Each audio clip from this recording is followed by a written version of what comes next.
Hello everyone, welcome to Tarun IAS. This is your host and host Shivam Shukla, and today we'll cover daily current affairs quiz for 19th July 2023. So let's start. Let's see the first question. First question is a location based question on one of your favorite locations, Kasol Tirthan Valley. Everyone wants to go there. So, where is it located?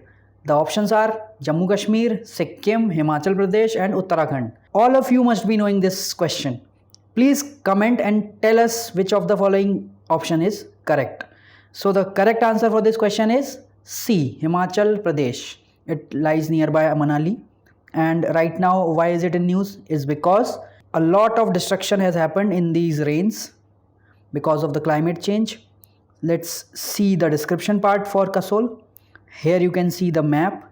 Here is it Kasol, Kullu, Manali and Kasol, and this is Tirthan Valley, and this is Great Himalayan National Park. So these are the important locations. This is Chandigarh. Everyone from Shimla, Chandigarh, goes to Kasol every time. And why is it famous? This Kasol Tirthan Valley is a picturesque, means a very beautiful spot, destination located in Himachal Pradesh. Kasol is also known as mini Israel. It offers stunning mountain views, riverside camping, and a vibrant backpacking culture. Tirthan Valley is nestled in Great Himalayan National Park, is known for its pristine rivers, waterfalls, and trekking trails. So everyone goes here for trekking. You must have seen so many Instagram videos and all. It is a paradise for nature lovers and adventure enthusiasts seeking tranquility and scenic beauty in the lap of the Himalayas. Pahad loving persons. So let's see the next question. So next question is, after you come back from Kasol, what do you experience? There is this something called diarrhea because of the eating issues. So what are the causes for this particular disease, diarrhea? It is caused by bacteria, viruses, amoeba pathogen, or all of the above. Which of the following is correct? Please tell in the comment section. So the answer for this question is D. That is, it is caused by all bacteria, viruses and amoeba pathogen. Okay, let's see the description part. So description here, as you can see in the diagram, it is caused by bacteria, viruses, parasites, drugs, toxins and food allergy of everyone. Everyone is causing diarrhea these days. Okay, so and what are the symptoms? Pain abdomen, nausea, vomiting, low fever, dehydration and electrolytes change. So these are the causes, and including one of it is also amoeba, which has been recently added because of this particular study. So a 3-year surveillance study from March 17 to February 2020 in Kolkata found an amoeba pathogen that previously did not cause amoebiasis in humans has now become pathogenic. Okay, तो amoeba भी अब pathogenic बन रहे हैं. इसके पहले अभी आपने ब्रेन ईटिंग अमीबा के बारे में सुना होगा. Now this amoeba has started causing diseases. So diarrhea can be caused by bacteria, viruses, amoeba, as well as parasites, drugs, toxins and food allergy. And what do they have found in the study? Study says nearly 5% of the patients with diarrhea were caused by different entamoeba species. Over 3% of the patients were infected with E. moshkovsky. Okay, so this seems to be a Russian name. That's why it's difficult in pronouncing. Let's see the next question. Next question is regarding Digital Personal Data Protection Bill. Okay, name seems very familiar. Now it is 2023. इसके पहले भी बहुत सारे bills आ चुके हैं और discard हो चुके हैं. Okay, you have to tell about. It's a factual question about the recent bill which is being introduced in monsoon session of Parliament. So which of the following is the range of penalties for non-compliance? Whoever is not following this particular bill will be penalized. What is the range? A option 10,000 to 250 crores. Second option B 500 to 150 crores. C 50,000 to 25 crores. And then fourth 1 lakh to 100 crores. So if you have referred to the news item for today, then only you will be able to answer this particular question. So the correct answer for this question is A, that is 10,000 to 250 crores. Okay, let's see the description part. So here is this journey of the bill, and first of all, the correct answer 10,000 to 250 crore. Penalties for non-compliance range from 10,000 for violating duties ठीक है, बहुत सारे stake holders हैं, उनकी duties बनाई गई हैं, अगर आप वो ड्यूटीज़ फॉलो नहीं करते हो तो will be charge minimum 10,000 and then 250 crore for data breaches. It's if someone's data gets stolen, they can be charged up to 250 crores. Companies will have to bear at least these kind of penalties. And what is the journey of the bill? So this whole discussion started in August 2017 when privacy as a fundamental right reaffirmed in Justice Puttaswamy case versus Union of India case in 2017. Next, they they formed a committee called Justice Sri Krishna Committee to examine the data protection issues after the coming of the right to privacy as a fundamental right. Then in July 2018, committee releases the draft of personal data protection bill and report also. Then in December 2021, JPC releases its report and a new version of data protection bill. The previous bill was taken back because of some issues, some critical issues with the bill. Next, in December 2019, revised draft bill sent to a joint parliamentary committee for both houses to review. Next, it happened in August 2012, draft data protection bill, again it was withdrawn. Then in November 2022, MeitY releases draft digital personal data protection bill. Now it got the new name, digital personal data protection bill, for public consultation.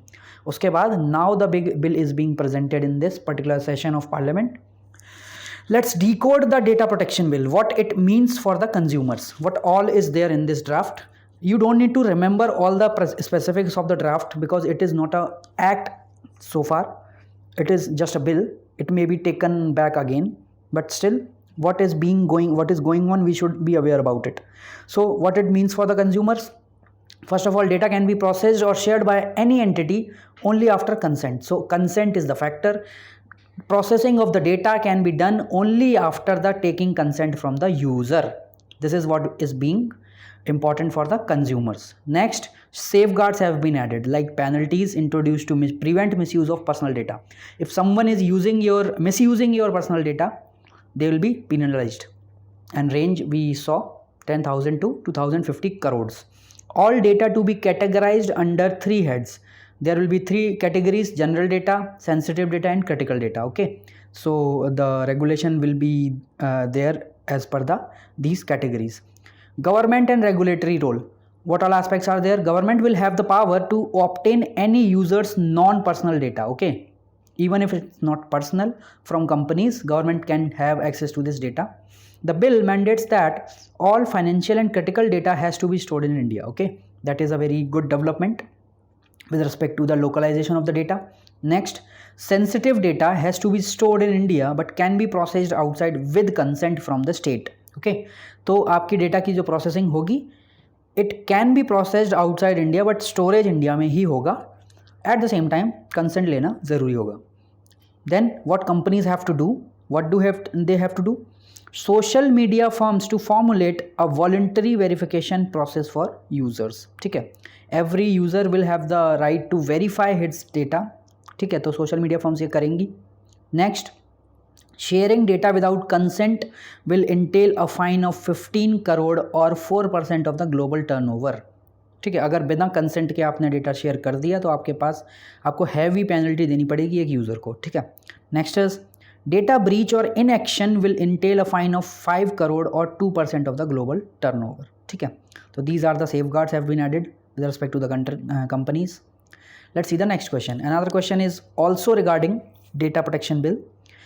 That question was about the factual aspect. This one is addressing the conceptual aspect. Which of the following statement is incorrect? You have to find out which is incorrect. First of all, the first statement says data fiduciary is any person who alone or in conjunction with other person determines the purpose or the means of the processing of personal data. तो fiduciary की ये definition दे रहा है. ठीक है, तो if you know the dictionary meaning of these terms, that is fiduciary, principal or maybe processor, you will be able to answer this particular question. Okay, so first statement, any person who alone or in conjunction with the other person determines the purpose or means of the processing of the personal data. Second statement, data principal means any individual to whom the personal data relates and where such individual is a child includes the parents and lawful guardian of such a child. Okay, तो who is at the receiving end, जिसका data use हो रहा है, उसको ये data principal बोल रहे हैं. And in case of a child, parents or lawful guardian of such a child will be the data principal. Third definition is of data processor. So it means any person who processes the personal data on behalf of a data fiduciary. तो एक तीसरी entity और यहाँ पे इन्होंने introduce करी है. And D option is none of the above. Which of the following is incorrect as per the definitions, and if you use your common sense and if you have referred to this particular news item, all the three statements are correct. That's why the correct answer for this question would be D. Let's see the description part. Description part में, as you can see, question data, option D is correct, none of the above. And you can refer to the definitions, basic definitions of the which are being defined in the bill itself. So what is personal data? Data about an identifiable individual, data about an existing individual who is live and can be identified. Okay. Next, data fiduciary, person determining the purpose and means of processing the personal data, how the data will be processed and what means will be used. So that person is being called, or entity is being called, data fiduciary. Third is the processing itself. What do you mean by processing of the data? Automated operations on the digital personal data which is present in digital form, and it is automated operation are being done. Some analysis is going on through big data algorithms and all. So this process is called processing. Next, data principal. It refers to an individual whom the personal data relates, जिसका data है. So basically that person will be called data principal. It's like the school principal, जिसका school है, ऐसे ही data है. Next, data processor.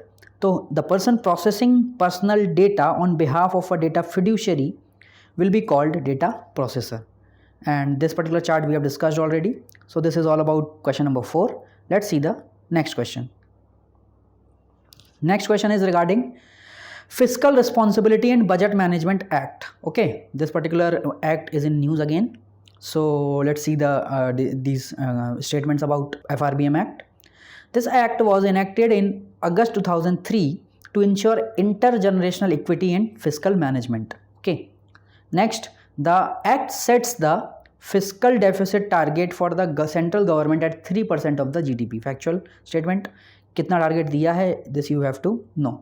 Next, the act allows the state to exceed their annual budget deficit without any restrictions. ठीक है, तो ये बोल रहा है कि state कितना भी annual budget deficit कितना भी खर्च कर सकते हैं without any restrictions. तो if you will take care of some important keywords, extreme keywords, you will be able to answer this question. Statement 1 is correct, statement 2 is correct, statement 3 is wrong, because बिना restriction के ऐसे तो पूरा देश या राज्य ही बिक जाएगा. That's why only 2 statements are correct. Okay, so how many statements का बोल रहा है? The 2 statements are correct. So B is the correct answer for this question. Let's see the description part. As you can see, this particular option B is correct. Statement 1 is correct क्योंकि सीधा है. Statement 2 is also correct because सीधा है. State पे भी annual budget deficit में 3% of their gross state domestic product का limit set किया हुआ है. So the states are not allowed to exceed their deficits without any restrictions. ठीक है. This is the image from the act itself. FRBM is an act of parliament to institutionalized financial discipline. मतलब states और center जो भी हैं दोनों अपना जो spending है, fiscal spending, जो spending of the taxes, वो rationalized way में करें. ठीक है, ऐसा नहीं कि एकदम से populist policies को चलाने के लिए अंधाधुंध खर्चा करते बैठें and पूरा fiscal management of the country बिगड़ जाए. That's why this act was introduced to institutionalize the financial discipline. 1 point. Second point, to reduce the India's fiscal deficit. Third, improve macroeconomic management. And the fourth, overall management of the public funds by moving towards a balanced budget. ठीक है, सीधी सी बात है कि आप हद से ज़्यादा खर्च भी नहीं कर सकते और एकदम से खर्च रोक भी नहीं सकते. You will have to ensure the balance. So this particular act was intended to achieve the same. The main purpose was to eliminate the revenue deficit of the country. You will have to tell in the comment section what is the difference between revenue deficit and fiscal deficit. Okay, तो fiscal deficit को इनको लाना था manageable 3% की range में, and revenue deficit को eliminate करना था, यानी जीरो पे लेके आना था। That was the main purpose. It also casted an obligation on the central government to take suitable measures to ensure greater transparency in fiscal operation in the public interest. So सीधी सी बात, आपके accounts, government accounts जितने भी हैं उसको rationalise करना है, आपकी स्पेंडिंग को रैशनलाइज करना है, और ज़्यादा से ज़्यादा सिस्टम ट्रांसपेरेंट बनाना है in the long term also, ठीक है, जिससे मैक्रो इकोनॉमिक मैनेजमेंट प्रॉपर बना रहे of the country. So this is all about this particular question. Hope you like, share and subscribe our initiatives. Keep following us. Please tell us in the comment section whether you are liking this initiative or not. Till then, signing out. Thank you and have a nice day.